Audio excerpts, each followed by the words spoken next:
विधी शाखेची पदवी प्राप्त पत्रकार संतोष तायडे यांचा तालुका पत्रकार संघाच्या वतीने सत्कार। विधी शाखेची पदवी प्राप्त केल्याबद्दल पत्रकार संतोष तायडे यांचा तालुका पत्रकार संघाच्या वतीने दिनांक 13 सप्टेंबरला रेस्ट हाऊस येथे सत्कार करण्यात आला। यावेळी तालुका पत्रकार संघाचे अध्यक्ष तुकाराम रोकडे यांनी शोषित पीडित समाजाच्या ऋणातून उतराई होण्याकरिता न्याय प्रक्रियेत उत्कृष्ट सेवा देऊन समाजासमोर एक आदर्श उभा करण्याचा मनोदय सत्कारमूर्ती संतोष तायडे यांच्याकडून व्यक्त केला। यावेळी पत्रकार संघाचे अध्यक्ष तुकाराम रोकडे यांनी पुष्पगुच्छ तर सुरेश पेटकर यांनी शाल व पेढे भरून सत्कार केला।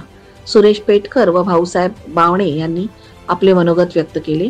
यावेळी शैलेश वाकोडे, गणेश आसोरे, पत्रकार संघाचे सचिव गोपाल ढगे, पुरुषोत्तम भातुरकर, लक्ष्मण वक्टे, प्रशांत ढवळे, दिलीप इंगळे यांच्यासह आदी पत्रकार उपस्थित होते। प्राईम मीडिया 24 साठी गोपाल ढगे, नांदुरा, बुलढाणा।